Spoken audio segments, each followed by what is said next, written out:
Well, good evening, everybody. It's me, Mitch, and this is my back. How y'all doing tonight? Oh, I've got 41 people here already.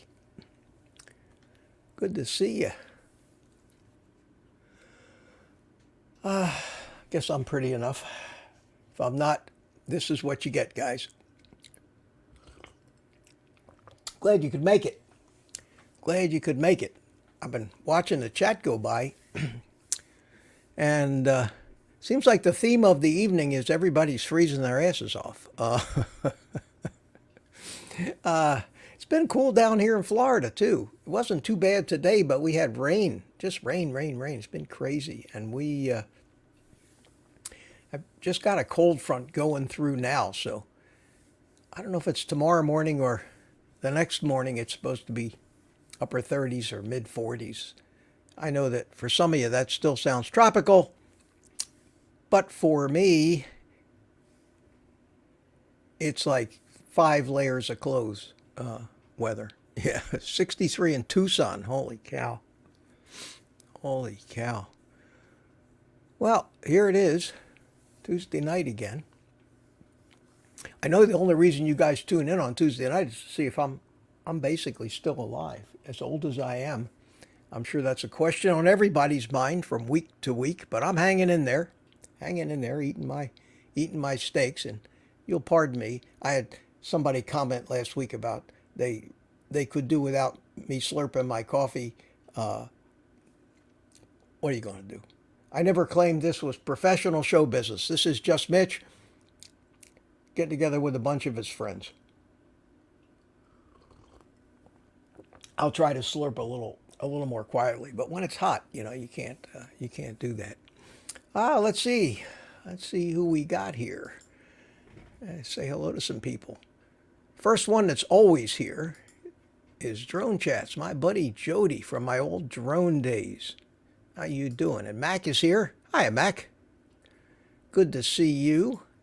A retired fat guy has popped in to say hello. I don't know if he's still here or not, but if you are, how you doing? Good to see you. And who do we got here? We have Jan McLaughlin. It's cold here in Ohio. Yeah, warm me up with some good news. Don't you hate these people that come to your door and say, have you heard the good news? William McCartney's here. How you doing? Good to see you. And Beth says hello to me. And Trish, good to see you. And not only just me, but she says hi to everybody. Richard Williams from Copper Hill, Tennessee. I was watching Ken Berry yesterday, and yesterday, his pipes were frozen over, and he said it was like 6 degrees outside, or 16, and it was going down to 5 that night. That's nuts. But that's a polar vortex, I guess. And we have Letitia Nedaleski with a J on the end. I have no idea how to properly pronounce that. Thank you for your videos. I need to reverse diabetes history for 20 years. Anybody there as well? Is it possible? Well, Letitia, it's not only possible, it's almost common in the keto and carnivore community if you're doing it right. If you're doing it right, diabetes, correct me if I'm wrong, it seems that I can't put a percentage to it, but it seems that that's, you hear about that, especially if you watch Ken Berry's channel and people in their comments write, my A1C was 9, now it's 5.2. You see a lot of that. So yeah, Letitia, I would say the odds are that you're going to help your diabetes, because diabetes is just a reaction to sugar. When you stop eating sugar, you stop making all that insulin, and after a few months, I've heard people say that they were able to get off their meds in a month or two. Some people say 5 or 6. I haven't had any personal experience with that, but I would encourage you. Andrew, how you doing? From cold Indianapolis. Yeah, it's crazy up there. It's crazy. And Letitia, we got her. Andrew, Carnivore Nana's here. How you doing? Good to see you. Benny Guthrie, freezing Chicago. I'll bet. Not only do they have cold, but they have wind. Hiya, Victory. How you doing? Shedley is here. Shedley 81, a carnivore leader. Thank you, but I'm far from your carnivore leader. Josephine C is here. How you doing? Nadine Stachone. I try. Thanks for your valuable info and not having ads. Well, YouTube puts ads on my videos. I don't have mid-roll ads, and I don't put ads on my live streams when they're live. I let them advertise on the replays of it, but I can't imagine doing a live stream and having the stupid thing interrupted every few minutes for YouTube to run an ad, because ironically, and I wonder if they are going to wake up and realize they're wasting their money, they run ads for Beyond Burgers and stuff that none of you people are going to be interested in anyway. Josephine, how you doing? Good to see you. Tom Mayer's here. Semper Fi. Coco, how you doing, Coco? Good to see you. I don't want to. And Cranky Carnivore Cutler. You're not on the way out. Good for you. 63 degrees. Yeah, in Tucson, that's should be warmer in Tucson. KK is here. Michael, good evening, Mitch. -10 here in Iowa. That's crazy. That's crazy. Hey, listen, I've been saying that if it gets any colder here, I'm moving to Florida, but I don't know. After over 50 years here in Florida, a lot of people say this is nonsense, but it does something to you. It changes your body. They say it thins your blood. I don't believe that, but it does something to you, your temperature regulating mechanisms. If it gets to 50 degrees here, I just get cold. When I lived up north, 50 degrees was t-shirt weather. And we see the snowbirds down here. They come down here in the wintertime. We're all bundled up like Eskimos. They're running around in shorts and flip-flops. So yes, it's true. You do adapt to this. And Tom Mayer, how you doing? Warmed up to -1. Yeah, roast some marshmallows. And let's see who I haven't seen. Betsy. Betsy's here. How you doing? It's too damn cold in Florida. In Port St. Lucie, been free. Yeah, you're even further. Betsy, you're further south than me. You're about, I guess about 80 miles. Yeah, about 80 miles south of me. For those of you that don't know, Port St. Lucie is north of Palm Beach, south of me here in Melbourne, but closer to West Palm Beach than me. It's beautiful down there.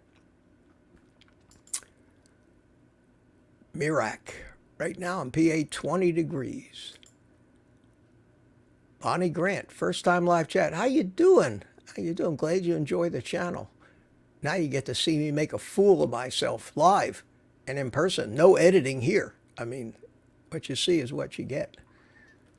Mr. Carnivore, does coffee cause loose stools? Well, it doesn't stop it. A lot of people think, in fact, I can almost testify that coffee has a definite laxative effect. Whether that's causing your problem, you have to maybe look at some of the other stuff that you're doing, how much fat you're eating, how much magnesium you're taking, things like that. But yeah, it certainly. I even have a coffee cup that says, "Drank my coffee, now the bathroom," because a lot of people have that. They have a cup of coffee and it gets them going. And there's our poop talk for the night. We always end up talking about that for some reason or other. It's very important in the carnivore community. Hi, Mitch. 17 feels like 8 in Westminster, Maryland. Still had a cigar break. Yeah, you and me both. You and me both. There are things in life that you don't put off for cold weather. You just bundle up. And I don't smoke in the house. I will not do that. But I do go outside on the back porch. And if it's not too cold, I'll put a knit hat on and a warm jacket, bundle up, and turn on the TV and sit out there and burn one. The Homestead Pastor, been watching your channel. Thank you for doing what you're doing. New to carnivore, your channel has helped out a lot. You know, right there is the reason, the main reason that I do get enjoyment out of doing this. I mean, I'll be honest. If I didn't have fun at this and enjoy doing it, and it was just drudgery and work, I wouldn't be doing it. There's no way. So I do get personal enjoyment out of this. Cinematography has been a hobby of mine my whole life. I always loved taking videos and movies. In fact, when I was in college, way back in the old days, I actually worked for a company called Motion Picture Producers in Philadelphia. And I was a young kid, and I learned how to use 35 millimeter cameras. We used Aeroflexes and Mitchells, and we had, and I actually got to do some filming, actual real filming, and I learned how to edit on one of those big machines where you had to actually cut the film and glue it together. And so I go way back with that. So in case you haven't noticed, I enjoy doing things a little different than most people on YouTube when it comes to getting a message out, but trying to make the editing interesting and maybe even do some fancy stuff. I don't want to get too fancy, but I do enjoy it. So that's why I do this stuff. William, it's 12 degrees in Ambridge, PA, northwest of Pittsburgh, Pennsylvania. My sister lives up there in Pittsburgh, and I'm sure she's freezing her little butt off, too. She lives in Squirrel Hill. DK, 65 here in Arizona. This is why we endure brutal summers. Yeah, that's why when it gets warmer here in Florida in the winter, it's gorgeous. And I've been here so long that the summers really don't even bother me that much anymore. Everybody's complaining about them, but I don't mind it. I like the warm weather, and I'll tell you, especially now that I've gotten so thin and I don't have all that fat on me to pad me, I appreciate the warm weather. It just feels better for some reason. Maybe I ventilate better. Who knows? James McQuillan, 72-year-old Canuck from Ottawa. Appreciate the hard work and helpful tips, including the great jazz. Whoa, thank you very much. 6 months carnivore. So the cold weather, an old Celtic saying warns to just dress warmer. Well, that's the good thing about when it's cold out. You can always dress warmer. The problem is when it's 100 degrees out, you can't dress cooler. You can't dress any cooler than naked, you know. So it is more easy to adapt to the cold if you got warm clothing. ES says, hello, Mitch. How are you doing? And Zebonot Smith is here. I'm sure carnivore reverses diabetes. What about gluconeogenesis from protein? Well, I don't understand what you want to know about gluconeogenesis. I don't think anybody can ever become a diabetic from the glucose made in the liver by gluconeogenesis. It's an on-demand kind of thing. That's the beauty of it. We do need glucose. There are some functions of our body. Certain parts of our brain need glucose. We need glucose to make glycogen for our muscles. But I read somewhere, and don't hold me to it, that our liver can produce up to 600 grams of glucose, milligrams rather, or no, grams. Is it grams or milligrams? No, grams. 600 grams of glucose in a day. I may be way off base with that number, but at any rate, the way it works is our body kind of orders it when it needs it. The liver doesn't just keep pumping it out. You're never going to end up with high A1Cs, and not unless you have some other defect somewhere. About the worst that can happen is if you eat way too much protein, you may find your fasting blood sugar a little high. But when I say a little high, maybe 10 points. Yeah, I'm not a doctor, but that's what I've gleaned from a lot of listening and reading over the years. So yeah, you need gluconeogenesis, and if you're not eating the sugar, the dietary sugar, in all its forms, whether it's starchy sugars, glucose, sucrose, which is table sugar, fructose, which is half a table sugar, all of those things will contribute I believe, to having a hyper insulinemia, which is an insulin that never comes down because you keep kicking it back up when you're on a standard American diet. You never even really give your digestion a chance to finish before you're throwing more sugar in there every 2 hours, and your insulin levels are just riding along way up high, and that does a lot of damage. So yeah, I wouldn't worry about the gluconeogenesis. I don't worry about any of that stuff. I'll talk later about my philosophy, because I get a lot of questions about blood tests and all of this other stuff, and coronary calcium scores, and why don't I do this, and why don't I do that, and why don't I do the other thing? And there's a reason why not, and I've explained it before.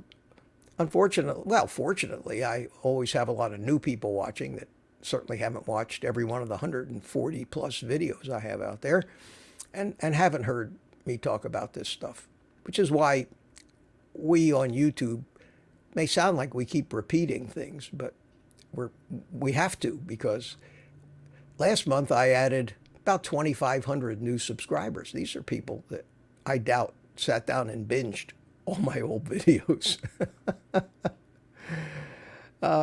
Who else we got here? We got Trisha's back. Raining in 52 in Northern Cal. Even California's raining. And now you're starting to talk to each other. Here's something. David Ross, hi Mitch, I have a question for you. How do you stay motivated? Excuse me a second.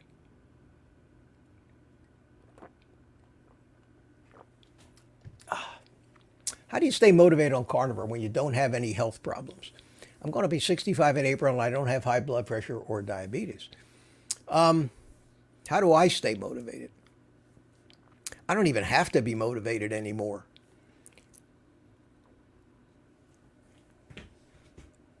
After you do something for a certain period of time, they call that a routine or a habit. And generally, once you get into a habit, you don't even think about why are you doing it. It's just something that you do. I continue to do this out of fear, if you must know, because I remember distinctly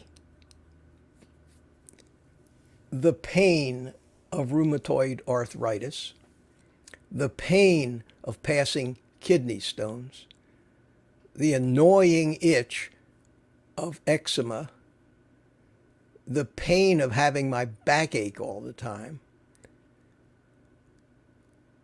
I remember a gut that was so plugged up all the time and constipated that I was always uncomfortable and worried about, do I have an obstruction, and bloated.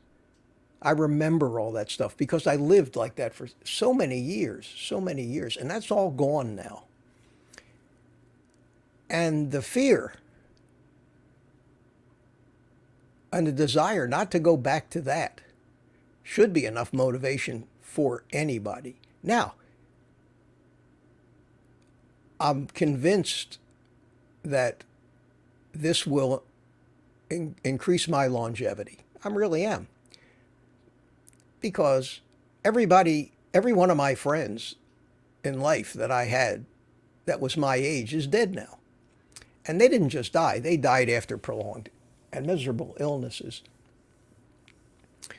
So that's my motivation. Plus, I have become so enamored, maybe that's not the right word, I'd like to say in love with the food I'm eating, with the taste of it, with how it satisfies me, that I never, ever want for any other food now. And that's what we call food freedom. And that's a great thing. And once you experience it. So let's just say even if I didn't have any motivation to do this, I have no reason at all why I wouldn't keep doing this, because I like it. I like the food. I look forward to the food. My life isn't revolving around food. I don't even think about it. If I miss a meal, I don't even think about it. It's just a sense of freedom. That's for me. Everybody's going to be different, I'm sure. So whatever floats your boat, I guess. Surely if you're 65, if you're going to be 65, surely you must have an ache or a pain or something. And if you're not and you're in perfect health, chances are you've been eating very close to what you're supposed to anyway.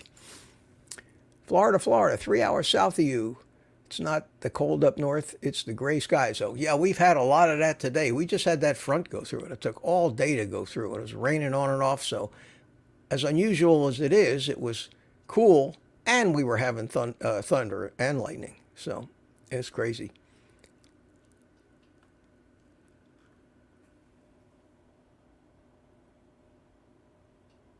Okay, William McCartney. Craig Smith is here. How you doing, Craig? Marvelous Mitch. Thanks for being here. Yeah. Where else would I be? Where else? I got nowhere to go.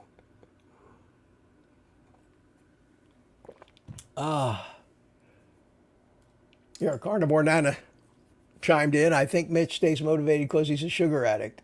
Oh yeah, there's no doubt about that. I mean, I know. I know for a fact that I'm like a stone alcoholic. I have to abstain from that stuff or it's over. And I just like this. I just like this too much. Plus, if any of you guys want to stay motivated, okay, I discovered how to do it. Start a YouTube channel. Open up your whole friggin' life to the world. Have no secrets. And ask yourself if you're thinking about not eating carnivore. Do you want to close your YouTube channel down? Or do you want to live with the shame of having failed? So a lot of times, if people are watching you and are invested in what you're doing and will be disappointed when you fail, that's motivation too. Believe me, that's motivation. And I have another motivation, is that both of my children need to be on carnivore. My daughter, congratulations, Diane, she finally made 16 days. She started the first of the year and she made 16 days and stuck to it. But she's got me as a coach, and it's still hard for her. She is the single most sugar addicted human being I have ever met. She's 50 years old and has been failing at maintaining a decent weight her entire life. She is such a sugar addict, and I think we're going to beat it this time. And because I love her so much, I'm invested in her success and in her health for the rest of her life.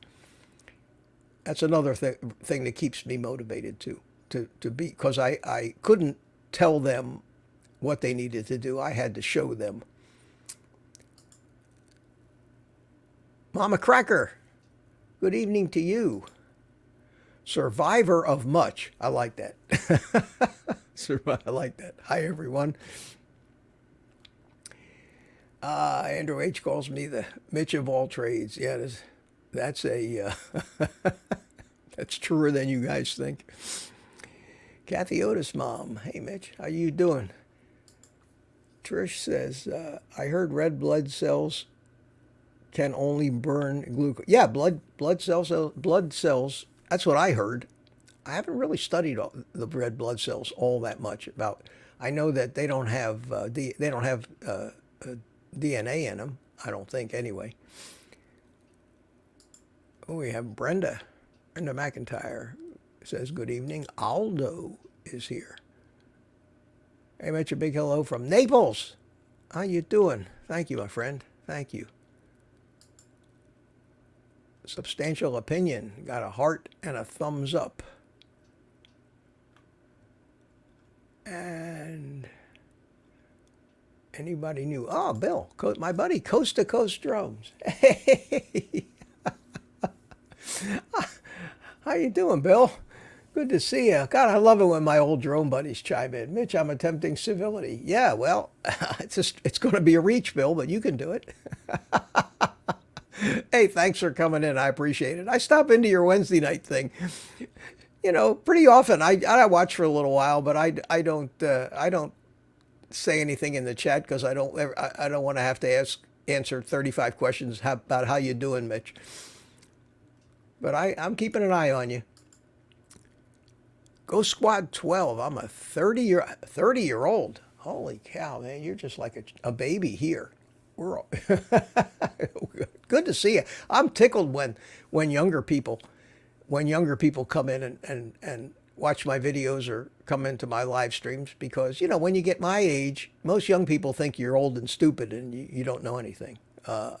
It's nice to meet somebody that actually listens. Should I start carnivore or should I wait until I'm 40 plus? Go Squad 12. That's a no-brainer right there. If I could, I wish I had been started on carnivore when I was 1. The benefits, the health benefits, if it did to me if it took a sick old man and turned me into somebody that's as healthy as you are at age 30, because I was not this healthy at age 30, I can only imagine what the rest of my life would have been like had I been doing this for the last 46 years, because I'm 46 years older than you. If I had been doing this instead of just the last year and a half, would have been a different life for me completely. I would recommend highly that unless you got some real good reason, unless you're just so addicted to that sugar that you want to hold it off as long as possible, that addiction is a problem, and it's a false sense of fulfillment that only hurts you. And a lot of people unfortunately do that. They just can't imagine life without the pizza, the pasta, the candies, the cookies and cakes and all that. And it's probably an easier habit to kick at 30 than it is at 50. So it's your life. You have to make the decision. Investigate it more. Listen to some more of the testimony. Watch the videos. And there's a lot of them from the younger guys, the younger carnivore YouTubers out there who are close to your age, and listen to their stories about what it did for them. I don't know if I'd want to be 30 anymore, but I wish I'd have known this when I was 30. And I got news for you. Everybody that has successfully gotten started on this thing and seen some benefits from it wishes they knew it when they were 30. Devin Chase Music. How you doing? Hey, Mitch, 5 degrees in Michigan. Carnivore helped me quit smoking. Wow. Several months since my last cigarette. I've heard people say that, and I've heard people say that it made it easier for them to quit alcohol, too. I just think when you just like any machine, we're a machine, a chemical machine, and when you're giving it what it needs and not poisoning it every day, everything should run better. Maybe this does help just cure addictions as well, other addictions too. Michael, carnivore, Nana, addicted to animals. Man, I haven't seen you for a while. Good to see you. Good to see you. And who else we got here? Shawn Bibley, haven't seen you yet. Hi, Mitch. How much bacon can we safely consume a day? Oh man, I love it. I love it. I always have smart ass answers to questions like that.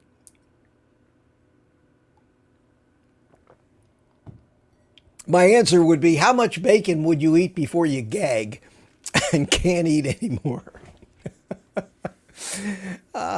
That would probably be a legitimate answer to that question. Because when you're on carnivore, you eat to satiety. And after you get into this and you actually get fat adapted, which is, 2 weeks to 30 days in usually, it's when you finally start settling in. And I am going to make a video. I think I might do it tomorrow, if not the day after. But the video is inspired by my daughter's struggle over the first 16 days of her being being on carnivore and fighting the demons. And the advice I give her every day to remind her about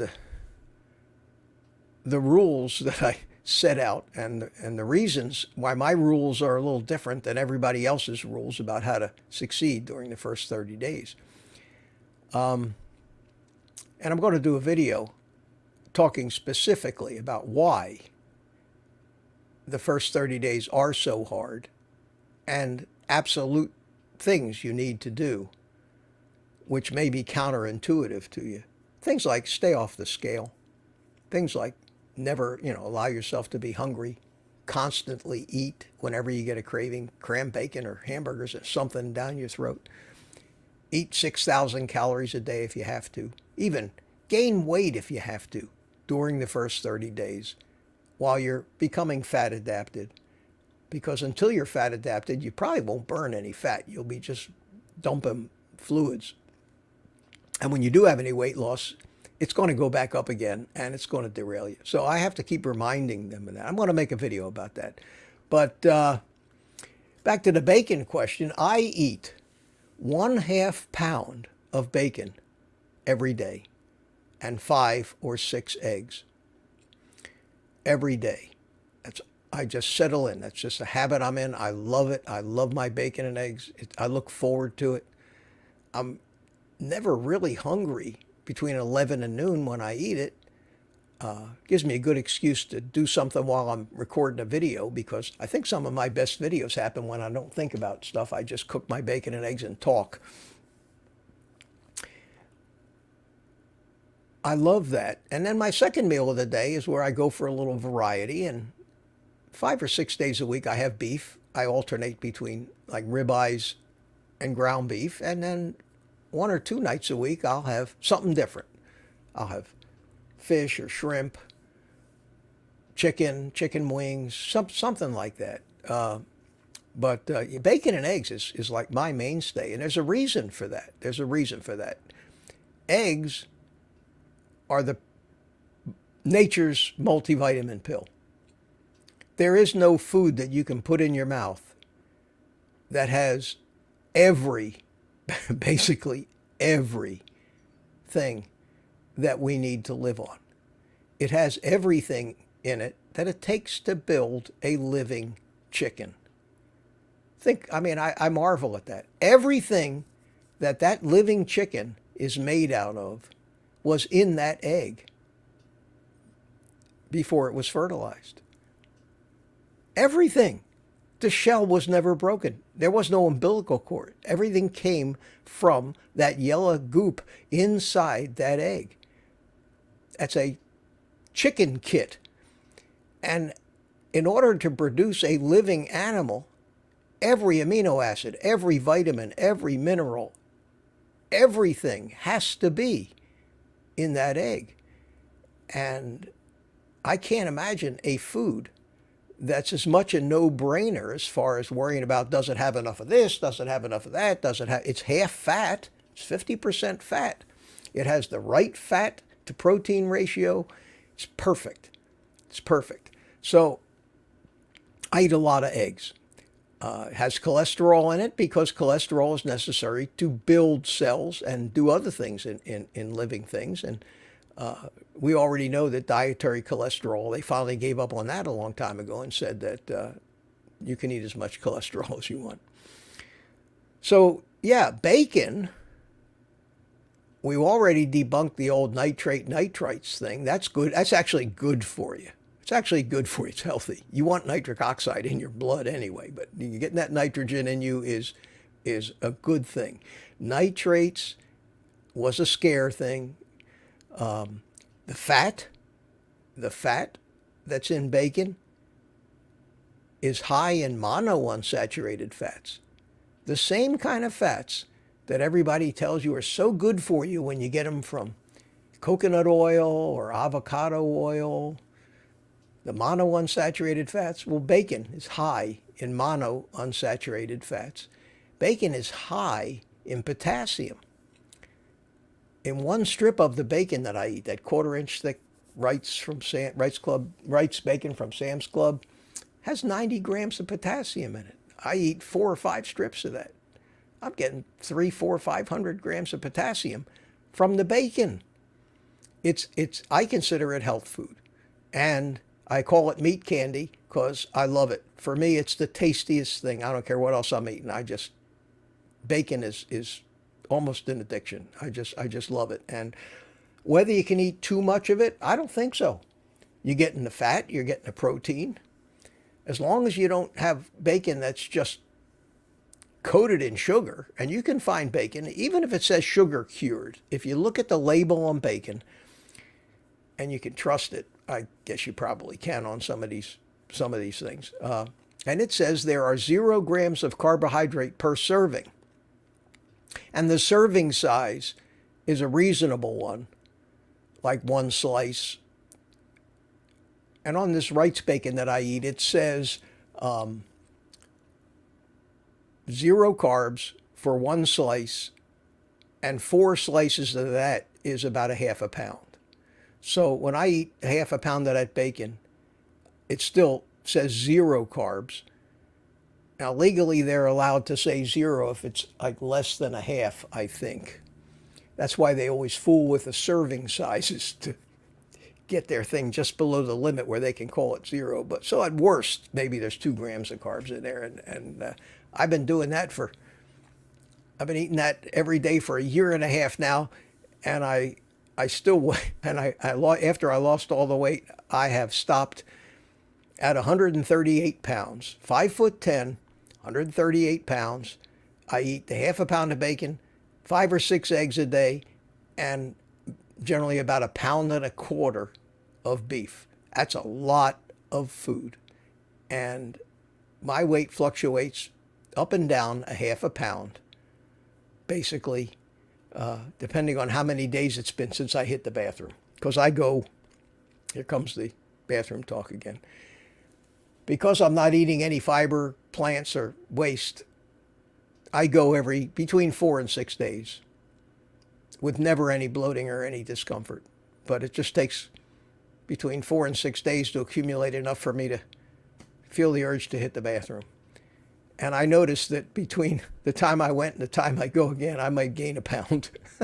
So if somebody told me that I was full of shit, I'd say, you're right, probably. And let me tell you why. That's another thing carnivores worry about in the beginning. They all write comments and say, I'm constipated.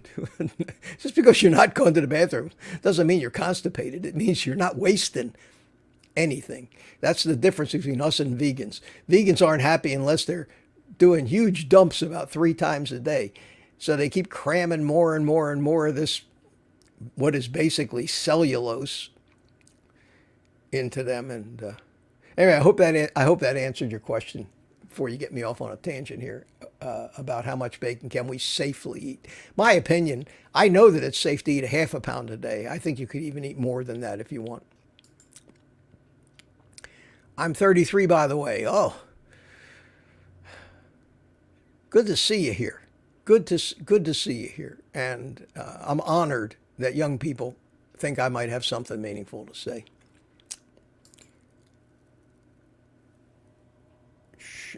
Shaunak Pandhar Ipande.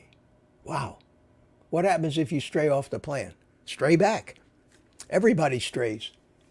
Depends on how far you stray and what reason you strayed. Was it because you're addicted? Was it an addiction that caused you to stray? Or perhaps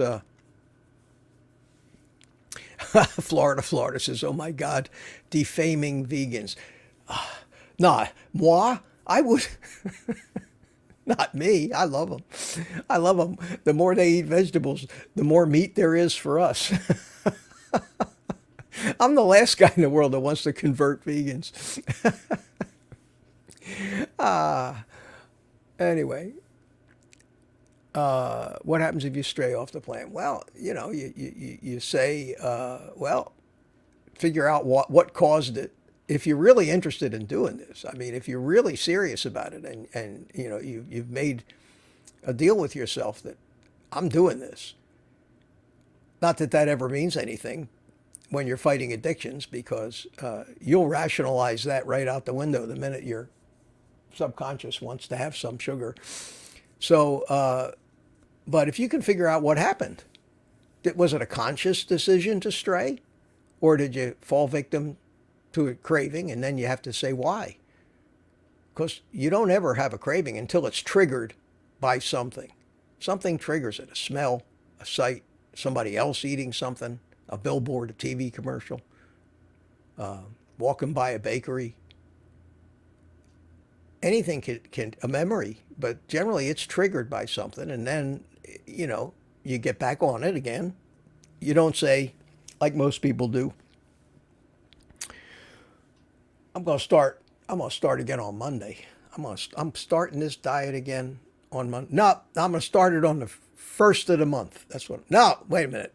I'm going to make my New Year's resolution next year. I swear, on January 1st of 2025, I'm going to do this, and I'm going to stick to it.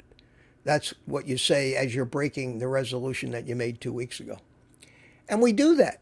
And we somehow rationalize that to ourselves. We come up with reasons why it's okay. It's okay. I'm not that old. I can wait another year. And that's just, you're so addicted to the processed foods, the combinations of addictive crap, seed oils and grains and sugars, that you talk yourself out of it. So know yourself if you stray. Decide how serious you are about this. Figure out why you strayed. Figure out if you did any damage or not. And you may not have to go back to square one, but you may. And then get back on it the next day. Or make excuses. There's no logic in discussing this with people. I've had so many people, Mitch, God, you look great. What happened to that 50 pounds, that you lost? What did you do? Well, I went carnivore. Oh man, tell me about it. Well, here's what you do. What? That sounds impossible. How can you just eat meat? Well, you can. I've been doing it for, it was keto for a while, but then I gave up all the vegetables and just eat meat. I don't know if I could do that. Well, that's up to you, I say. It's doable, and it works. And a lot of them start it. The average length of time, especially if they're married when they're older, because married couples are always going out to eat. They eat out more than they eat in. They go to parties. They go to football games. They want to have an active retired life, and 90% of that activity is something that involves junk food. It's very tough for them. They last 2-3 days. That's about it. And then I don't see them for a couple of weeks because they're ashamed. They're ashamed to see me. But I know. I caught one guy up at the pool stuffing his face full of Doritos after he was supposed to be doing carnivore. So you just can't. I mean, we're so used to that. That's just what life is for most people. How can you go to a movie in a movie theater without 16 gallons of popcorn and a 2-gallon Coca-Cola? How can you do that? It's impossible. These things are all so associated with everything we do for fun. I think I had a leg up in making it easier for me because I don't do that kind of stuff. I'm a bachelor. I live alone, and I'm not a sports fan, and yet I still was carb addicted. But it was easier for me because those things are what the triggers are, and I've learned to just stay away from the triggers. So I was answering a question here. What question was that? What happens if you stray off plan? Yeah, the quick answer is get right back on it. Greg Smith, I think. Oh, you guys are fighting with each other again. If a YouTube channel could have children, my children would be Craig Smith and addicted to antlers. And if you want to laugh, just follow their conversation through the thread on this chat. It's funny. I'm not going to follow it though. And Linda Price, did I say? Oh, you're talking to somebody else. Carnivore Nana weighs herself every day. That what keeps my head in the game. I'll reduce that to a couple times a week. Okay, Aldo saying good night. Do I have anybody that I haven't talked to yet? Survivor Shawn Bibby. Thanks, Mitch. I'm 48 years old. 3 weeks into the carnivore diet. Need a pound of bacon and roughly 10 to 12 eggs a day. My man. Give you this. That's it, man. That's it. You can eat that. You can eat that much. Eat to satiety. And you might be Shawn, you might be you're younger than me. You're probably bigger than me. I'm sure you probably weigh more than 138 pounds. I could eat 10 eggs a day and a pound of bacon, but I would be doing maybe OMAD, one meal a day if I did that. Wanted to make sure that was not overdoing it. So many of the reputable doctors on YouTube, especially, what's his last name? Stan, I'm talking about the Swedish guy. I have a senior moment every once in a while. He does these things. I ate 100 eggs in 10 days. I ate 6 pounds of butter in a week. And only thing that happens is his numbers get better and he gets healthier. So yeah, that's not uncommon. And whether it's a pound of bacon or a pound of ribeye, it's still all protein and fat. Here we have one from Cro-Magnon. Oh, we have our ancient ancestors in the house. What supplements are you taking during carnivore and how much? Well, I take electrolytes, and I mix them myself now. I have a video about that, and I just basically mix up one of those big thermos, the kind of thing that everybody carries around with them. It's like 40 something ounces. I mix a serving of that because it's unflavored, but it's salty if you drink it, if you don't dilute it enough. But diluting it out into about 40 ounces and just drinking it all day. When I want to drink water, I drink out of that thing. It has no taste at all.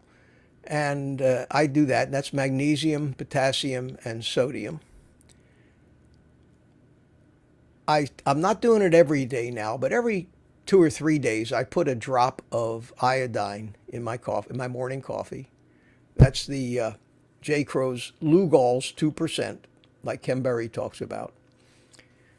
One drop, not a dropper full, but just one tiny drop in the coffee. Get a little iodine. I don't have any thyroid problems. I don't know if I need it, but we do need iodine, and it's a sad fact that our soil is being depleted of these minerals, and we're not getting them in the animal foods like we used to.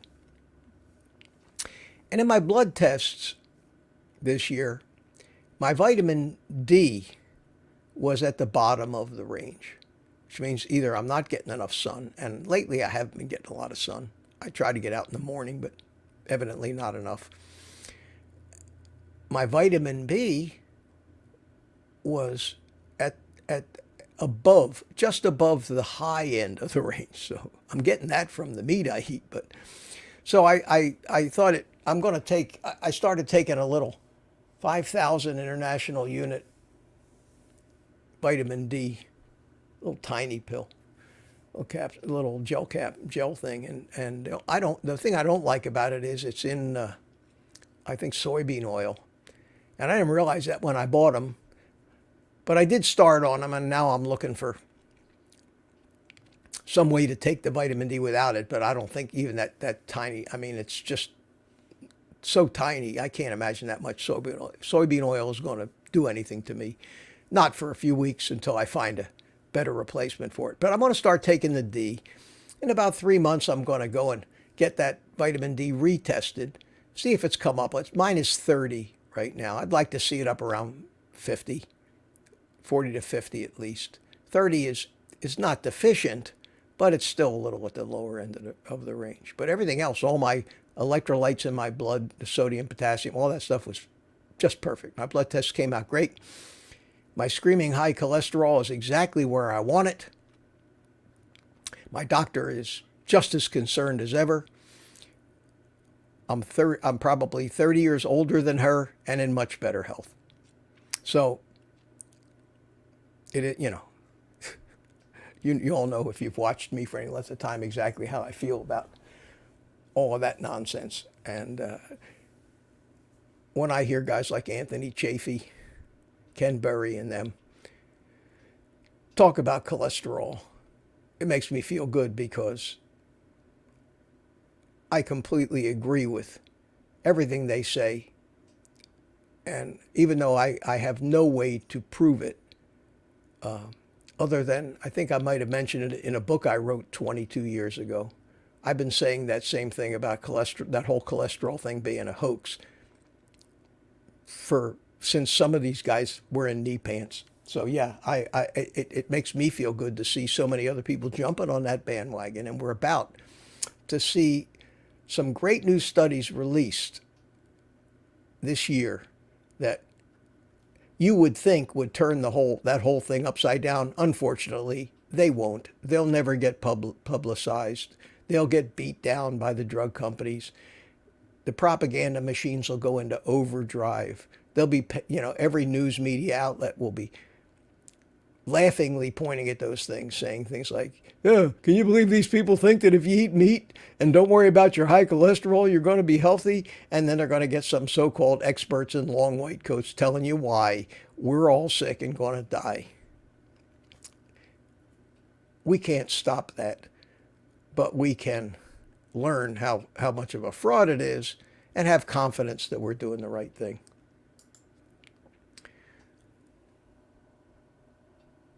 Linda Price thinks that a pound of bacon and a dozen eggs is a lot. You learn the negative concept. Okay, you guys are just talking to each other. Swamp Ninja's here. Hey, how you doing, my friend? Good to see you. He says, how often do you take the electrolytes? I basically just take the one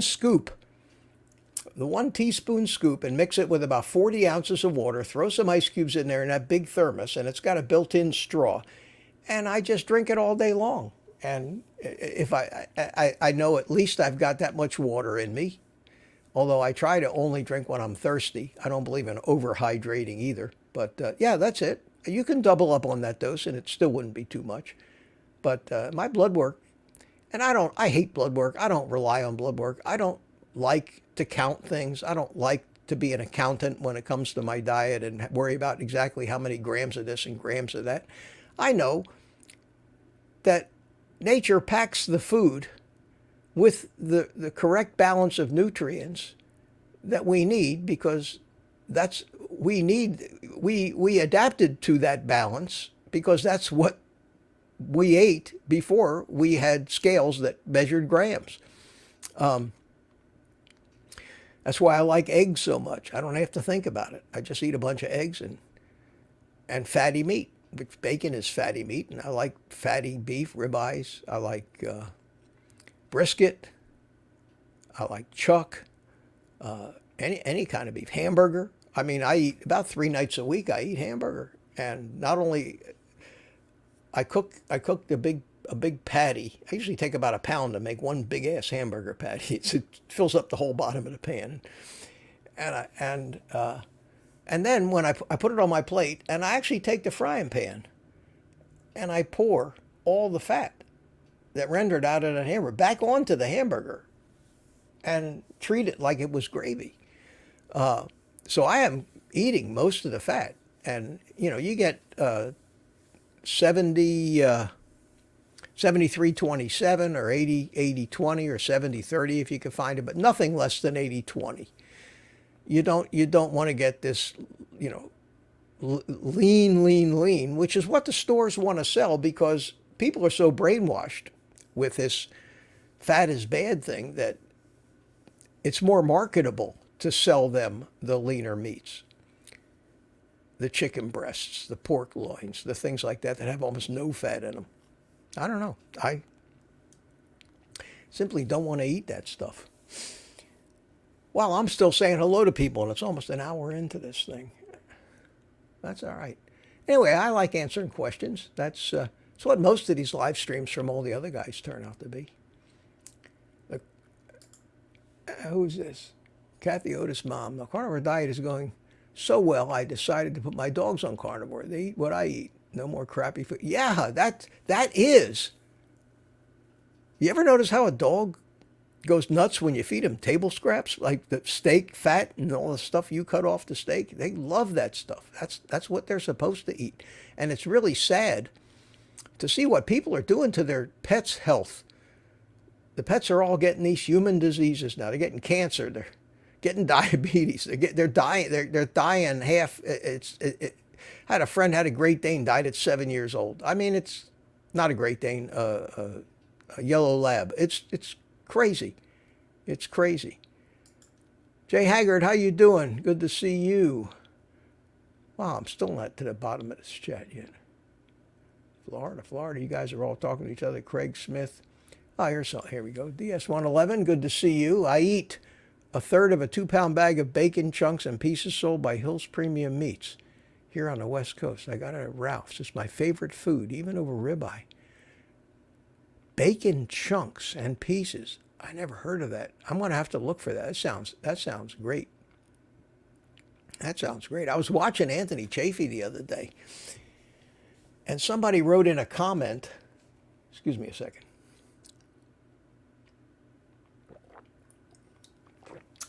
Getting a little on the cold side. Maybe I'll do this. This is not a commercial. It just makes me look very, very sophisticated drinking bottled seltzer water from Italy. If you guys don't drink this, you don't have to drink the San Pellegrino or Perrier or anything. It's not that expensive, but just having the bubbles. If you do drink a flavored electrolyte, like Element or one of those, you mix it with this, throw some ice in it, and it's as close to soda as you're ever going to get. Unfortunately, that sweet taste of those flavored ones is a trigger for a lot of people. Even though they say it's just stevia, that's the cephalic phase response you get. And if you don't know what that is, I've explained that many times. That's where your body tastes something sweet and starts the machinery going to process the sugar that it expects because it detected the sweet taste. So it dumps a bunch of insulin in your bloodstream to preload you, and then you don't follow with the sugar.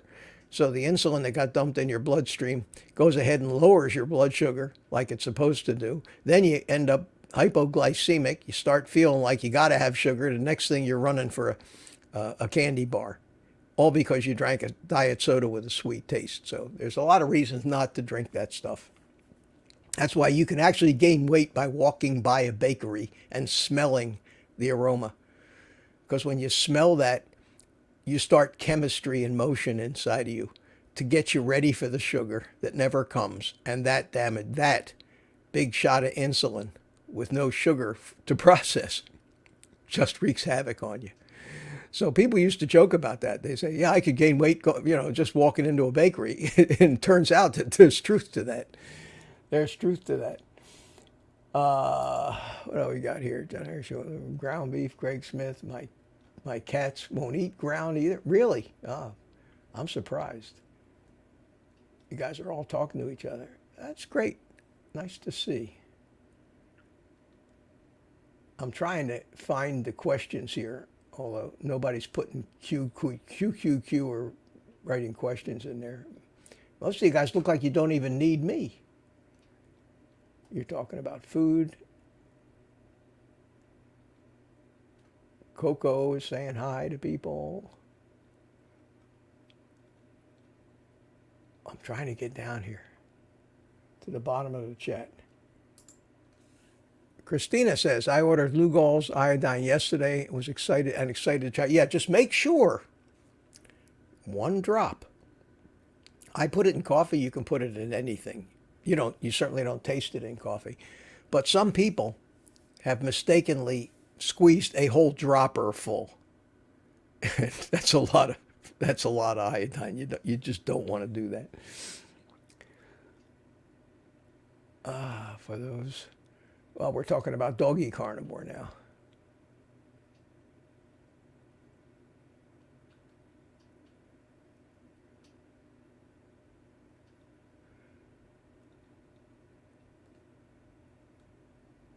Katie 11, there's somebody I haven't said hello to. How you doing? Nature-wise, vitamin D3 has EV00 instead of sodium. Oh, nature-wise. Okay, I will make a note right now. Excuse me. Nature-wise, vitamin D. Okay, thank you. Thank you very much, Katie. Appreciate that. Holy cow. You're up there with me, Michael. I'm with you on cholesterol. My LDL 368. Mine was 343, I think, or 349, something like that this year. It was up from 300 last year.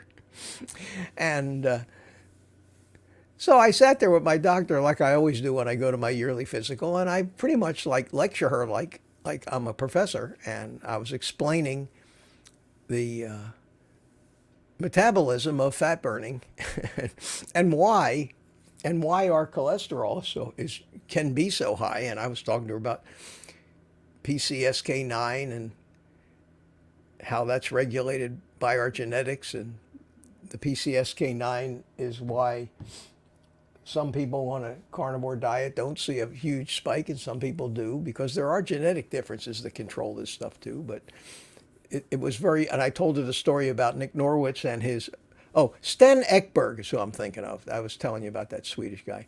Anyway, I was telling her about Nick Norwitz and his Oreo cookie experiment versus statins to lower cholesterol. And by just converting himself back to being a sugar burner from a fat burner, he lowered his LDL by 275 points. And that's perfectly explainable if you understand the biochemistry of how the body differs in what it does when you're metabolizing fat for fuel as opposed to metabolizing sugar. Problem is, nobody in our society anymore metabolizes fat as their default energy source. We have become and switched over.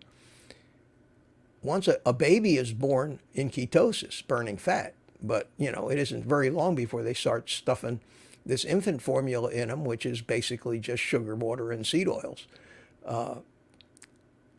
And they become fat burners very young, which is why we have 10-year-old and 12-year-old diabetics now.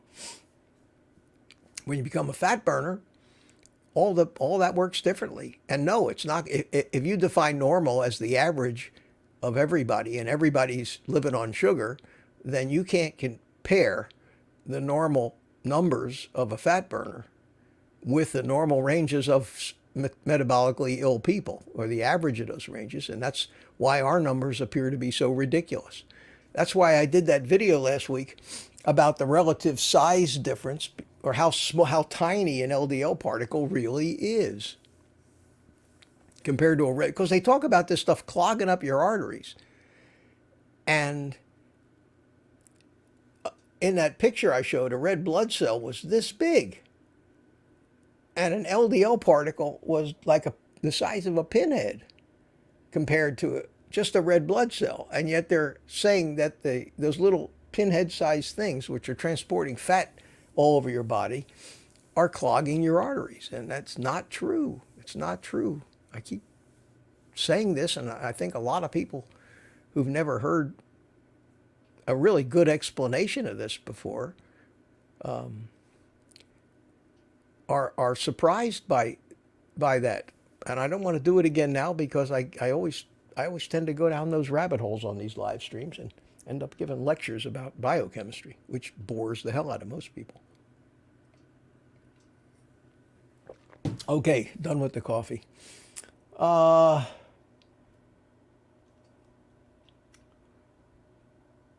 guys are talking about cholesterol. Is direct connection to lower cholesterol levels and death by heart disease? Yes, there is. Cranky Carnivore Cutler says there is a direct connection. And there's a study out there, and I have it. I carry it with me on my cell phone here. I'm probably one of the few guys running around that actually carries some studies. Let's see, which one is it? Is it this one? No. Is it this one?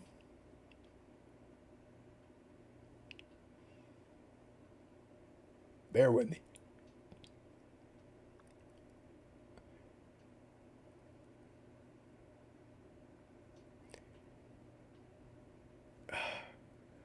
Never get the right one when you want it.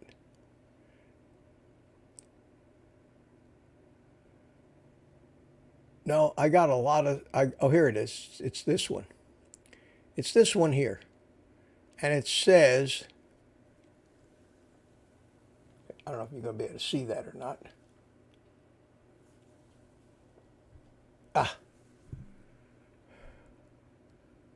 Try to do that without touching. It says lack of an association or an inverse association between low density lipoprotein cholesterol and mortality of the elderly, a systematic review. This is the study. It's in the BMJ.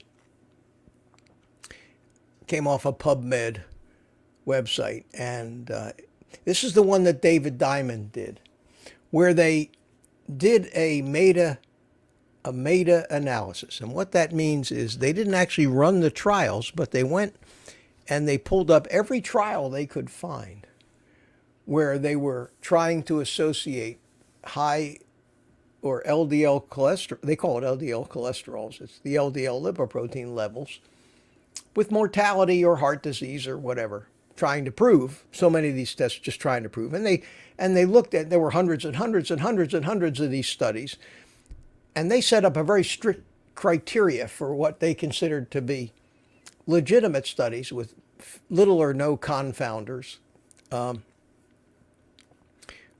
conflicts of interest. In other words, who did the study, who paid for the study. If Coca-Cola was paying for a study to prove that fat causes all these problems, not sugar, you take that with a grain of sand. It's just bullshit. That's how most of these studies get done. And they found 19 studies that were legitimate, and the criteria they set up, they were looking for studies of certain age groups, smokers or non-smokers. They had just a whole slew, and you can read through these studies, and it tells you what the criteria was, and it was legitimate and very interesting. And when you totaled up the number of people in these studies, it was a huge number of people. Huge. I don't remember the number offhand, but hundreds of thousands of people, maybe millions. I don't know. There was just so many people that were involved in this cohort. And they put all the data into a single database and processed the results and came up with a chart.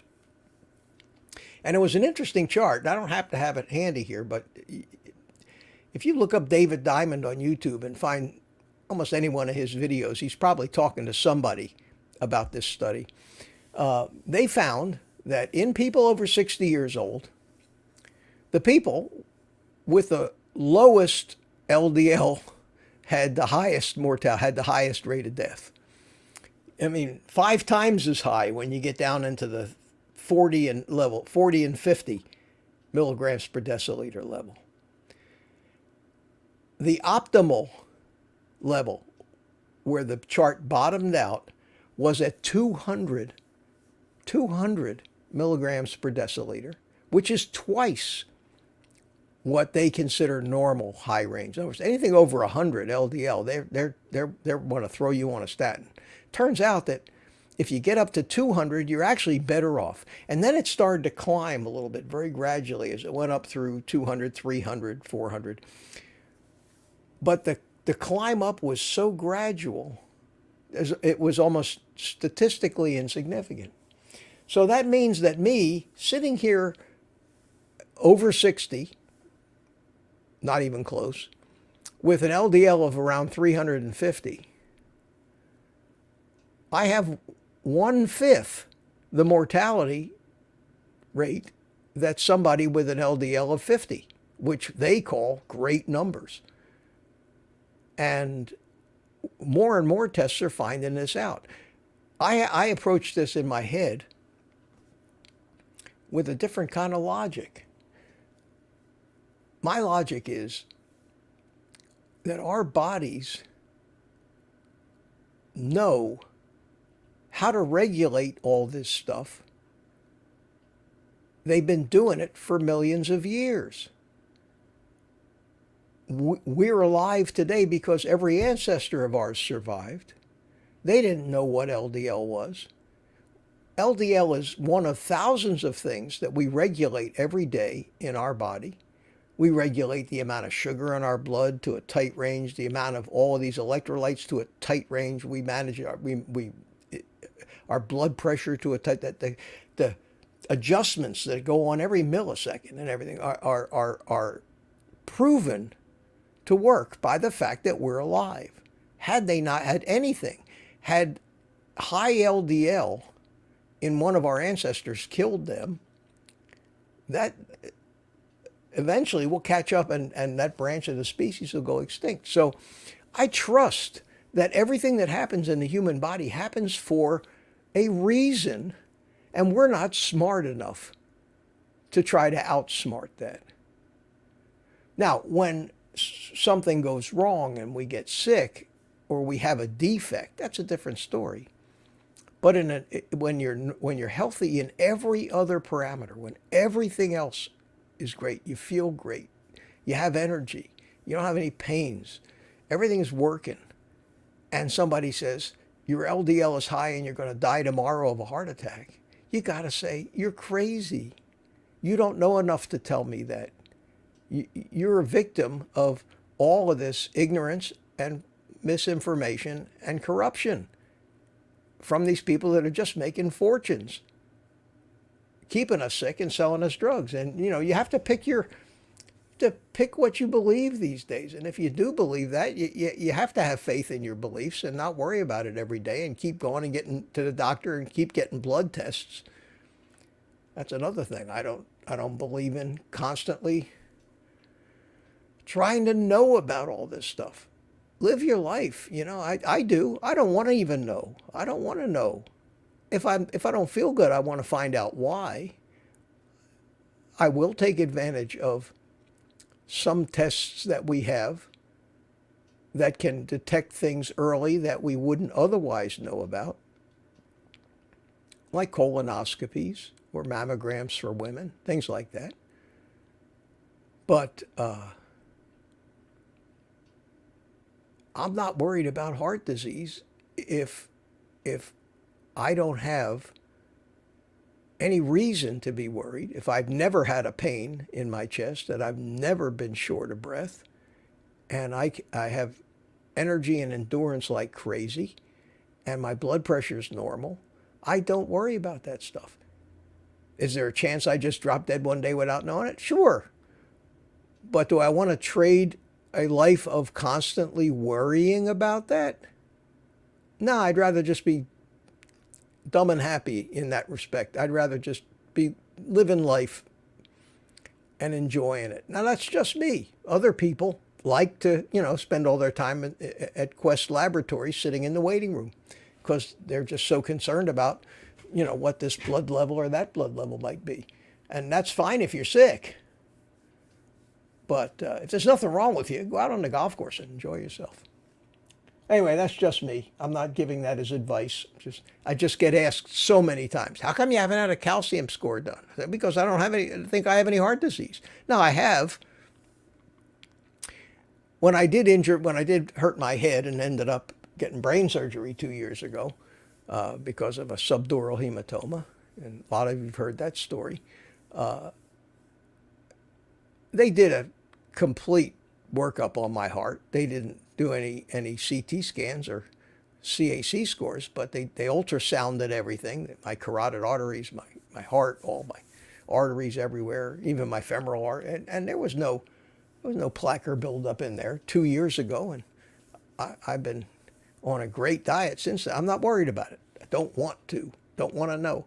I don't want to know somebody tell me your CAC score is 300 and you need to worry about it. There's nothing you can do about it. The only thing we can really do for our health, the best thing we can do for our health, I'm firmly convinced, is eat a very low carb ketogenic or carnivore diet and stay away from the grains, the seed oils, and the sugars and the pastas and the breads and all that other stuff.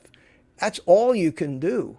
So I'm already doing the best that I can do if I was sick. I just, and even if I found out I was sick, I couldn't do anything about it except worry more. I don't know if that makes sense to people or not. If you're already living the healthiest life you could live, I'm exercising, I'm eating right, my weight is good, I've never felt better. I worried about this crap all my life. I want to be able to, at my age, I want to stop worrying now and just, get off that worry train for however long the rest of it lasts. I think your outlook changes a little bit too when you get older.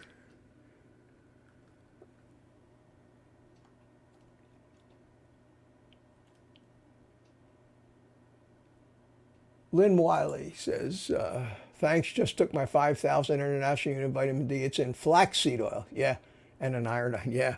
Well, they're tiny little pills. So I don't know how much that oil's going to hurt you, but if I can find some, they do have a liquid vitamin D too.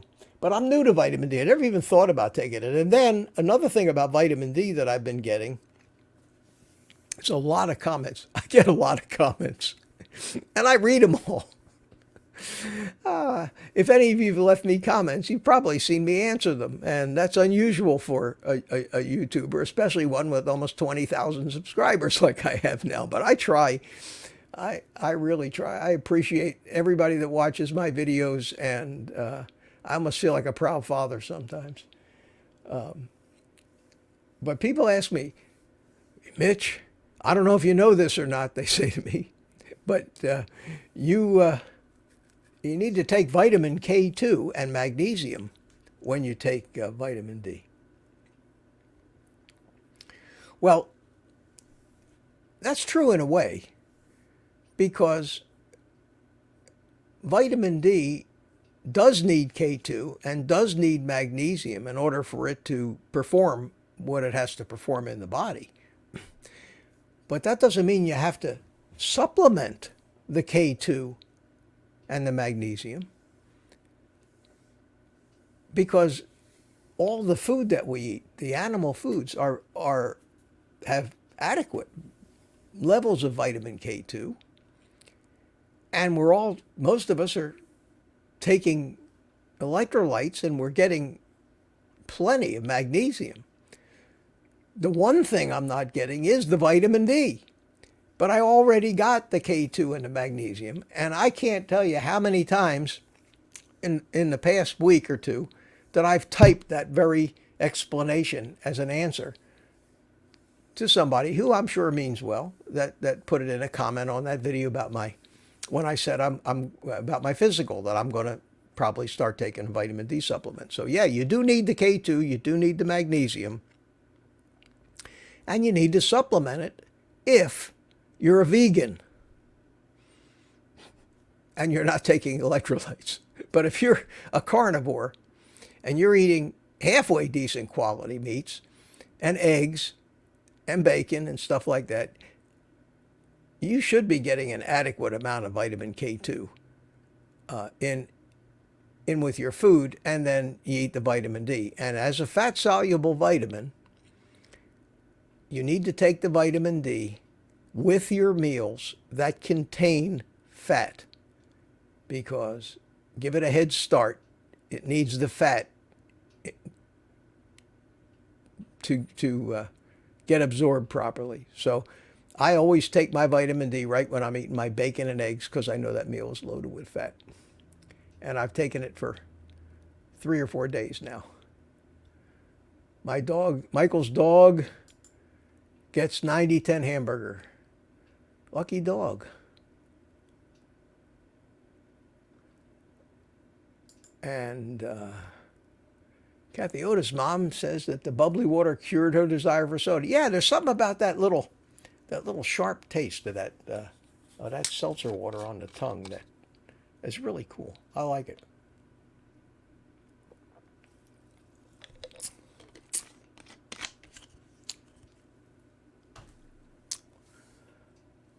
And what else? What else? Oh, here's something about somebody put QQQ. Rippled Mind. How you doing? Do you cook beef roast, brisket, leg of lamb, or pork in a slow cooker? Yeah, I do. I cook. I've cooked everything in a slow cooker at one time or other, but right now, and I have a video about it. It's way back on my channel. I don't know, 5 months. Way back goes 5 months because I haven't been doing this for years. But this one video of mine where I do a chuck roast in a slow cooker is my best performing video on my channel. I mean, look, because it's really. Let's see if I can find it quickly here. Bear with me. Wow, it's so. I got to go through pages to get to it.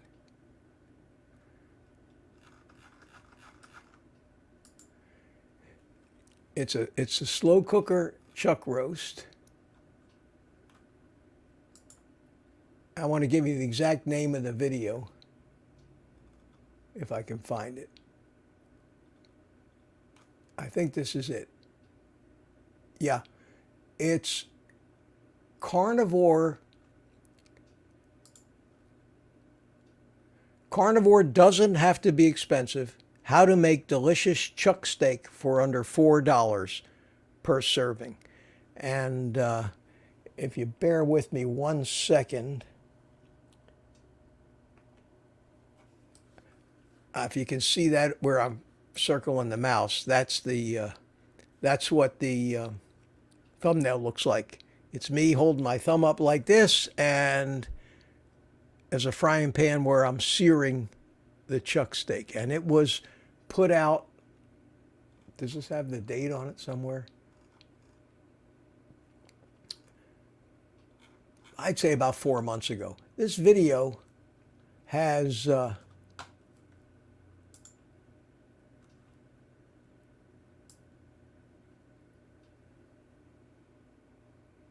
where is it?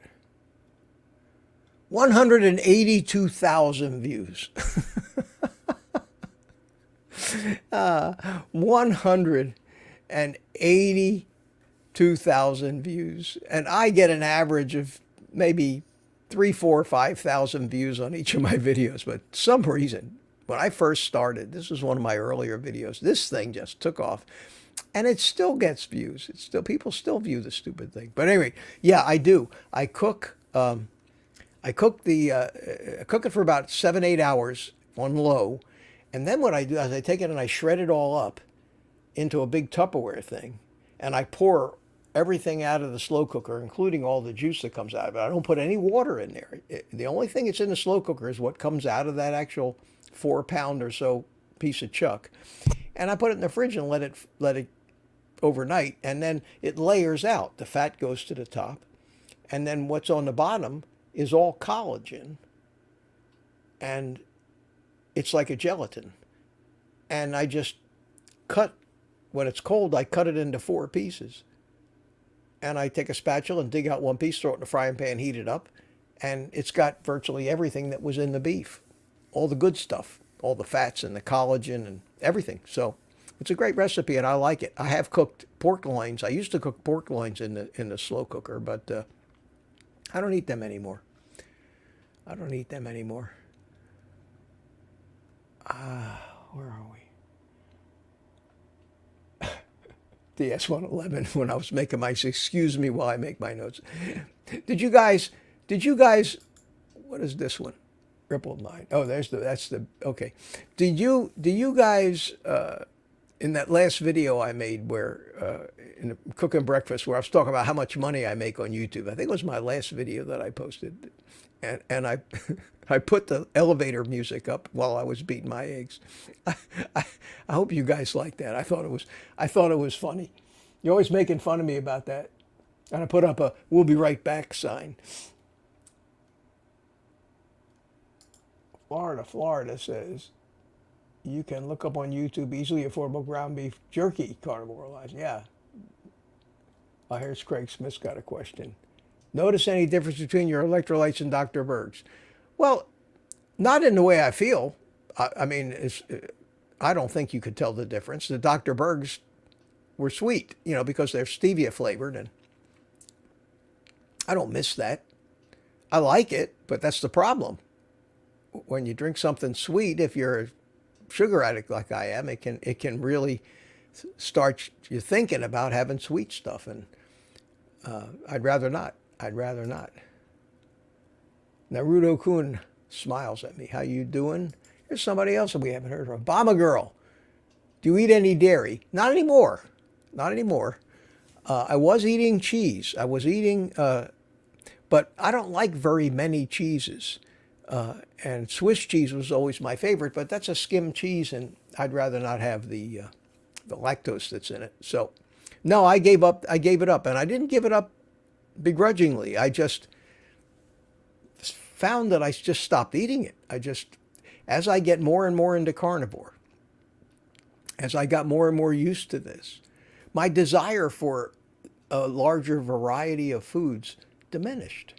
I became happier and happier with fewer types of food, to where my diet would seem just so boring and limited to somebody who doesn't understand it. Yet it's exciting for me, and I still look forward to the food I'm eating as much as I would look forward to going to a buffet that had 600 different items on it. Anybody had told me that would happen to me, I would have thought they were out of their mind. It does something to you and your physiology and takes you back to the way we're programmed. And I like to use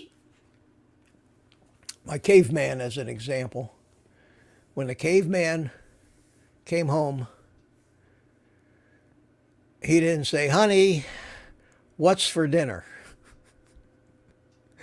Because what's for dinner was the same thing that was for dinner every night before.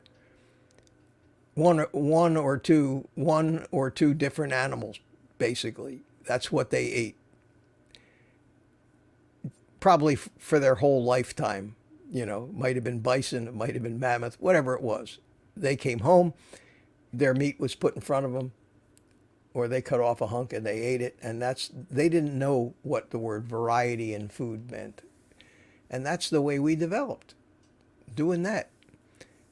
Yeah, there was some scrubby berries and roots and things in certain climates in the world where people were gatherers, but we were mostly hunters. The gathering seemed to be what now in the tropical regions and all was different.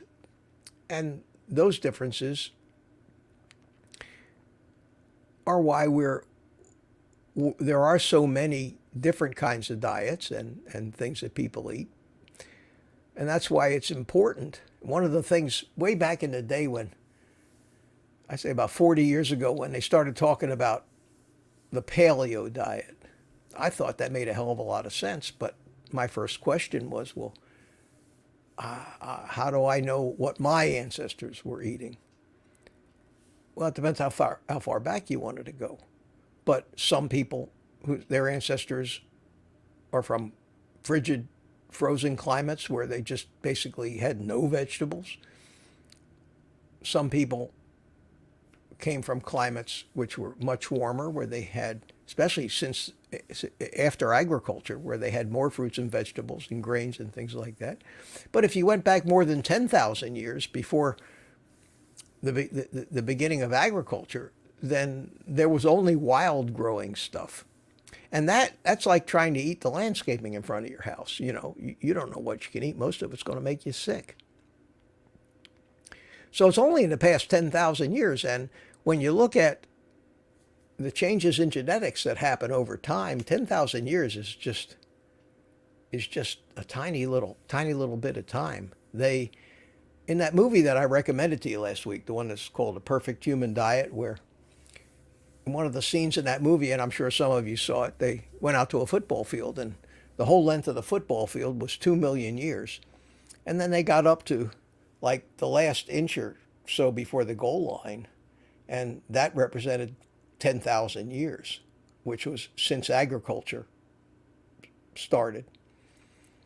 And they looked back at all of that football field that came before the last inch and said, over that period of time, our human ancestors were meat eaters and fine-tuned their physiology over time and evolution to eat meat.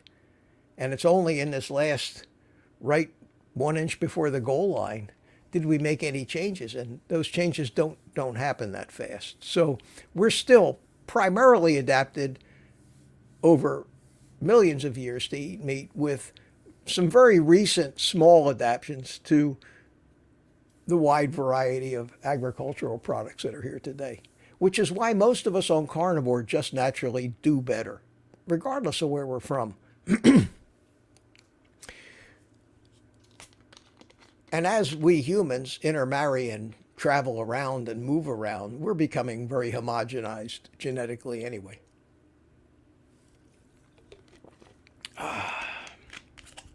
After about an hour and a half of this, my voice starts to give out a little bit. And I still got 120 something people here. And I still haven't gotten anywhere near the bottom of this chat. Let's see. Greg Smith's talking to Barn Girl. Michael, listening to Dr. Chaffee. What's that? He said something about a look into centurions. They all had high cholesterol and low resting insulin. Yeah, the people over 100 years old.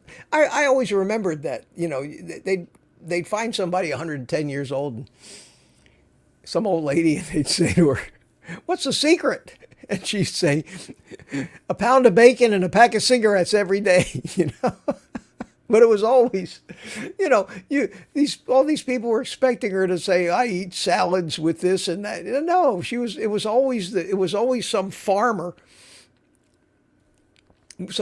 out in Kansas somewhere, sitting at a diner eating all this greasy bacon and eggs and stuff that they're interviewing. And you thought it was funny back then, but it turns out that what they used to eat, and the fact that greasy food is actually good for you. There's so many things we were taught that we now know different. Do you know? And Anthony, I was going to tell you this before and I got off of it, but I was watching Anthony Chaffee the other night. I don't watch him as much as I used to because I've heard everything he pretty much says, because he, like me, sometimes you just have to keep repeating things for new people or answering the same question over and over again as new people come in. And we all want new people to come in and happy to have them. So we answer the questions again. And sometimes in doing that, refine our own answers. Because nothing is ever written in stone. You're always learning. I learn something new every day in this field. But he was asked a question. This is what happens to me. I've been up since 4 o'clock in the morning, and it's 9:30 now, and I'm talking, and I just got off on a tangent. And the question he was asked, give me a second to think about this. It's gone, what I was going to say. And interestingly enough, like remembering Sten Ekberg's name, the minute I stop thinking about it, it'll pop into my head. Maybe it's about this. I was talking about the old people, all the old people. Oh, the greasy. Oh yeah, here's what it was. Somebody left a comment and said that they fill up their whole entire deep fryer full of tallow and fry a steak in it. And it's the best thing they ever ate. Think about that. McDonald's used to do that. They used to fill up their fryers with tallow. when McDonald's first started, they fried French fries in tallow.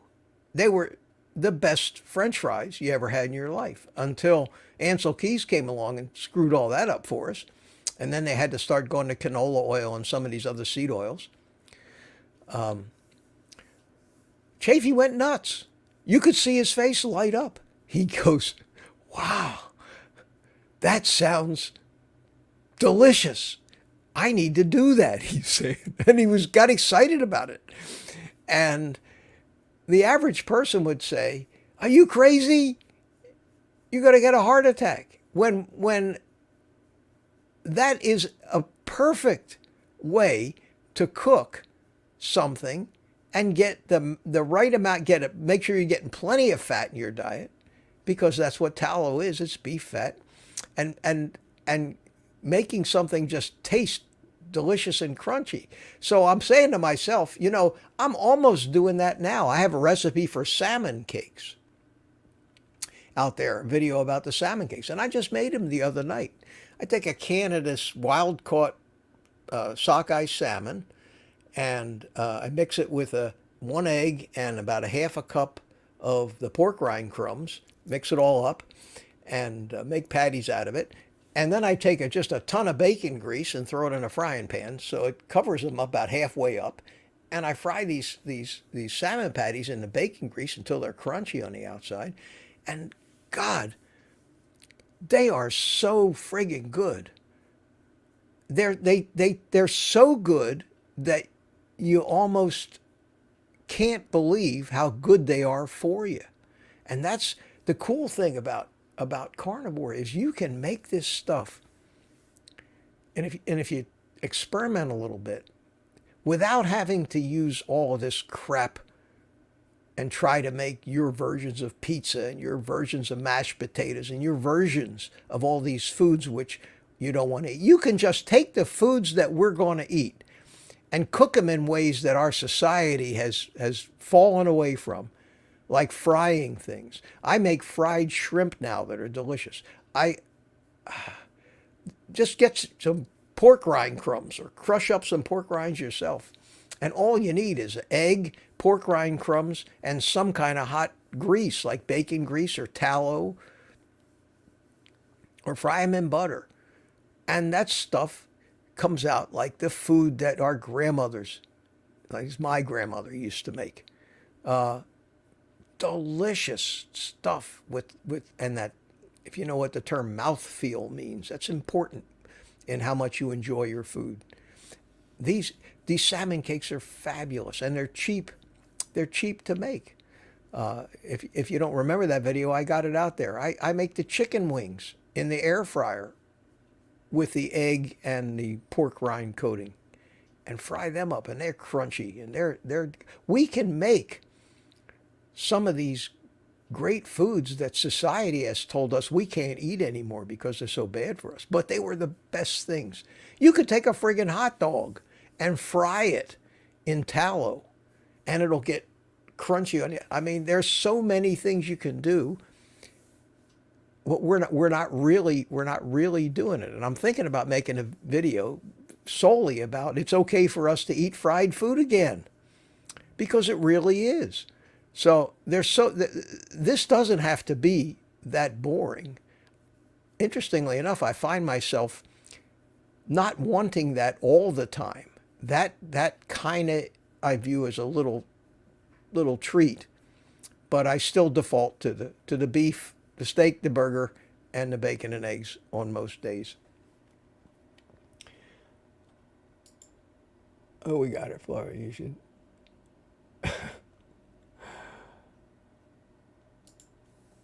Yes, well, I had a colonoscopy once a few years ago, just because we are supposed to. There was a poor guy readying for hemorrhoids. Oh, God.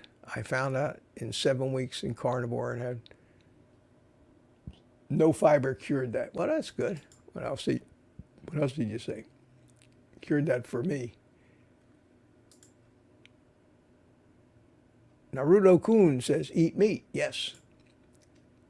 Michael, we have been using Upnurse D3 and K2 recommended by Dr. Burry. Yeah, I don't imagine you could OD on K2, but they do sell D3 by itself, and I just started it. We'll see.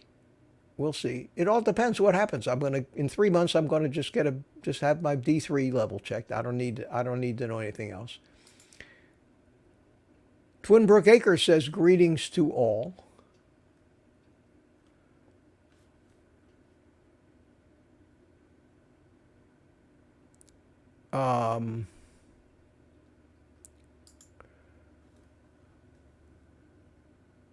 Give me 1 second here.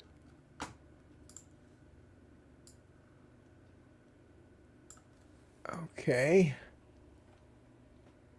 Elevator music is appropriate. Yeah. Magnesium. Magnesium does help with your sleep. Magnesium citrate helps loosen you up if you're a little plugged up, that helps. A lot of laxatives contain magnesium, especially magnesium citrate. Many of you may know what citrate of magnesia is, or milk of magnesia. Those are laxatives, and they're all based on magnesium. Naruto Kun says, yeah, I did. I did sear the chuck roast in that, but I have since found out that I could hardly tell the difference, because the next time I did it, I didn't sear it. Because I'm always going and aiming for the least amount of cleanup. The fewer pots and pans that I have to clean up, the happier I am. And I'm constantly going for the easiest cleanup. And if I don't have to get that carbon steel pan all full of grease and clean that up, it's just much easier, much easier. Shedley, beef jerky sticks, champs. Okay.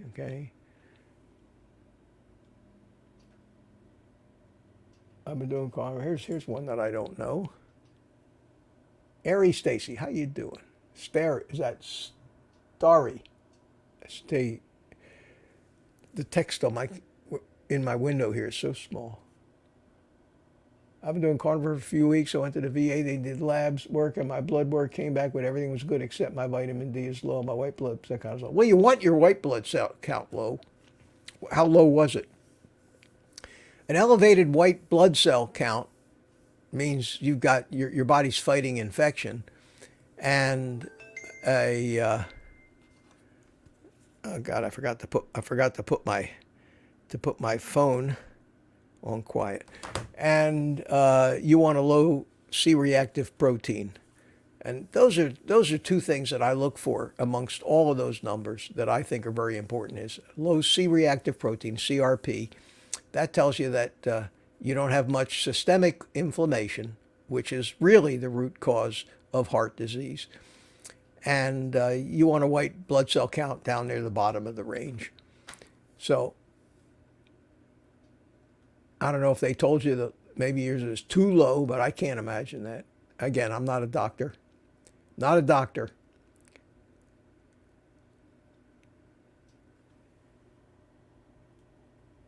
You know, Deanne, I notice my mind is a lot clearer on carnivore. More energy too. I think that's pretty universal. I know that I do. I know that I do. It marvels. I mean, it marvels me when I watch a video that I've made, that I make without a script. I'm standing there cooking bacon and eggs, and I actually, for 15, 20 minutes, go through a completely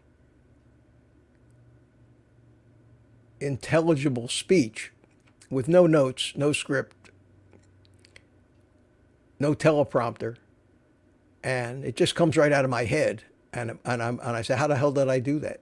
It's crazy. I still don't know how I do it.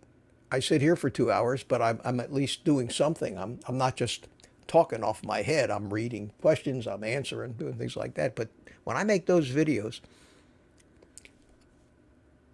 spontaneously like that, I just think in my mind, there's a point I want to try to make, but I have to tell a whole story to build up to it. And from the time I say, "Morning, everybody, it's me, Mitch," and to where I say, "Take the rest of the day off," it just comes out. I don't consciously think. You notice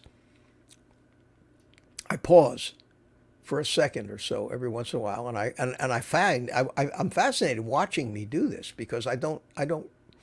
It's almost unconscious for me when I do it. But I notice that I say I'll say a sentence and I'll do this, and then I'll come back up, and then I'll look down a little bit and I'll come back up, and in that second, in my mind, I'm actually assembling the next part of the thought. And one thing I don't do is I don't say or or like, or any of that stuff. I don't use any filler words, and I'm not conscious of that. And I still, to this day, don't know how this works. And it marvels me when I do it. And those seem to be my best videos. When I take the time to sit down here at the studio with the graphics and this other stuff and make a video that's in a classroom type of thing with slides and stuff, it never seems to come out smooth. It always seems scripted to me, and I don't like them. And I think maybe you guys like the unscripted ones better. So I keep trying to do that. They're more enjoyable for me to make, and not nearly as much work. And then I edit them up, and it takes me 4 to 6 hours to put together a video. By the time you film it and then you sit down and edit it and get it uploaded, get all the YouTube's paperwork, basically. There's so many things you got to answer as you're uploading these things. So did I get... yes, our minds are clear on that. Jennifer. Hi, Jennifer. I haven't given up wild blueberries, an occasional fling. That was my downfall. Jennifer, that was my downfall. Blueberries. I got hooked on blueberries because they're probably the lowest carb type of fruit that you could get. And I've told the story many times about that was my addiction. I would make blueberry ice cream. I'd take a little blender and I'd put a couple of blueberries in there and fill it up with heavy whipping cream, make blueberry ice cream. I'd buy the blueberries in a 3-pound bag at Aldi, and I would swear to myself, I'm just going to have 1 cup of this ice cream and put it back in the freezer, and not going to, and invariably I'd eat the 1 cup of ice cream, and then within a half an hour, the entire 3 pounds of blueberries was gone. I couldn't help it. I mean, it was unconscious. I just kept going back and filling it up. I didn't make ice cream again, but I just kept eating the frozen blueberries, and I had to quit that. I quit that when I became carnivore. That was one of the reasons I said, this ain't working for me. I'm going to have to just go carnivore and be done with it. That was the best thing I ever did. Well, guys, it's 10 till, coming up on 2 hours of this. Still got 125 people watching, which is very flattering for me. And I'm trying to see if I missed any more questions. Here's a question. What was this one? Any recommendations on bacon? Not looking for bottom of the barrel, but don't want to spend $8. Okay. If you have a Sam's Club, they have Wright's thick cut bacon. Comes in 4 pounds package. Actually, it's two 2-pound packages stuck together. So you get 4 pounds. This morning, or was it yesterday morning, I was in Sam's Club. It was $15.98 for 4 pounds. It's the bacon that I eat. There's not enough sugar in it to mean anything. It's the best bacon I ever tasted. I really love this thick slice. I cook it in a frying pan. If you watch any one of my videos, you'll see how I do that. And it's $4 a pound. And I eat a half a pound of that every day. And right now, I have About 30 pounds of it in my freezer. I have stacks of those things in my freezer. And it was as high as $25, which was about, $25 for the 4 pounds.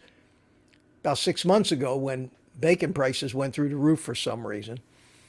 But they came right back down again.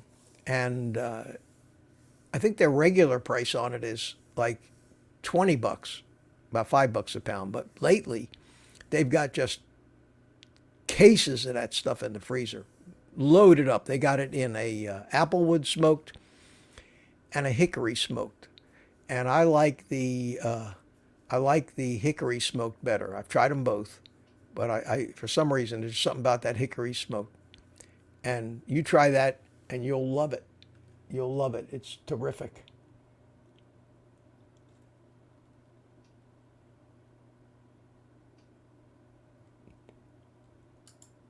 And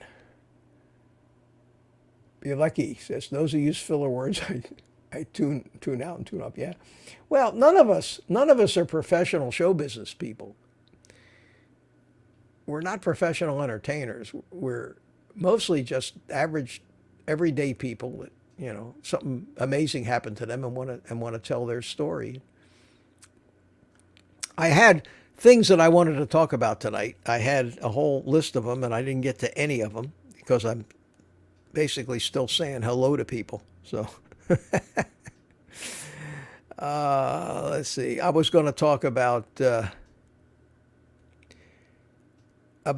how many carnivore channels, how many people there are on carnivore YouTube now. Every time I turn around, there's new ones. I was going to talk about my first 30 days, but I decided I'm going to make a video about that. And I was going to tell you not to forget about the fact that I have a website, oldguycarnivore.com, and I do have a few ways to make a little extra money at this. And after my last video about how much I make on YouTube, and I told that I was never going to ask anybody for money ever again, I got so many comments from people, so many great comments. People say that, we want you to do well, Mitch. And, so I'm not going to be so worried about it. Oh, Deezed. How you doing, my friend? Good to see you. Joined the private community. Right on time, Deezed. As if on cue. Thank you. Good to have you. Look forward to seeing you Thursday night. We have a great time on Thursday nights, everybody. We have a great time. We have a live stream. It's just there's only like 50 some members in this thing now. So it's very, very exclusive private club where you'll have a link. You can come in a window, and it's an opportunity to get a lot of my attention, and almost like private coaching if you want. And there's some great people in there, some people that are very supportive. I know my daughter comes into the chat with us, into the live stream, and she's struggling and just trying to get started on this, and it's been helping her. And some of the girls in there have swapped phone numbers with my daughter so she can call them if she finds that she's having she, like an AA member, needs their sponsor. Great people. It's not a formal thing. It's more just like a get together. I put some of my videos up a day or two early for them too. It's not, I can't say, it's worth a shitload of money or anything like that, but it's a lot of fun. It's $3, and YouTube charges $3.99 a month for that. And if you'd like to join that, there's a button on all my videos that say join. We got t-shirts that say take the rest of the day off and eat meat. You'll see them around. And on my website at oldguycarnivore.com, I've got an Amazon affiliate account that has links to all the different gadgets and frying pans and slow cookers and everything that I use. And people always ask me, where did you get that? Little things like digital. Anyway, you can find links to that in there on the website. So that's going to be the extent of my commercial.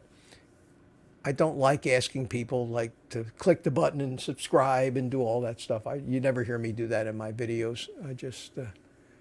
I don't want to sound like a typical. One of these days I'm going to show up with my baseball cap on backwards and say, "Yo, YouTube, how y'all?" Yeah, I can't stand that. I usually don't get past that. Usually end up clicking off of it. Are we down to the bottom of this chat yet? I'll tell you what. I'm wearing out, guys. So I'm going to get down to the bottom here. John P says, members Mark Bacon tastes really good. It's good, but if you're at Sam's, get the rights. God, it's the best. I'm telling you, you'll never go wrong with that stuff. So I had a good time tonight, man. 2 hours went by like crazy. Holy mackerel. And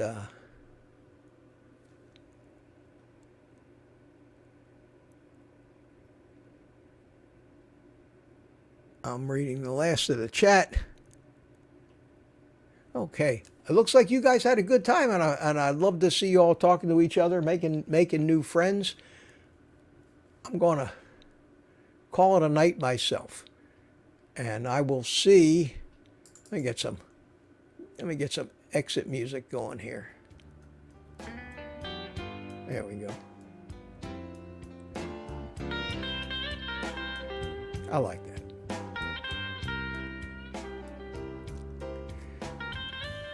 I'll see y'all Thursday night if you want to join the private community. And for those of you who don't know, if you look in the chat that's running by, anybody whose name is Green is a member of our private community, supports some of what I do, and I appreciate it from the bottom of my heart. I do have on my website, I do have this page with all the channel members' names. So let me uncover that, and you can join from there too. So I appreciate that. And with that, I'm going to give you all the rest of the day off and tell you, eat meat.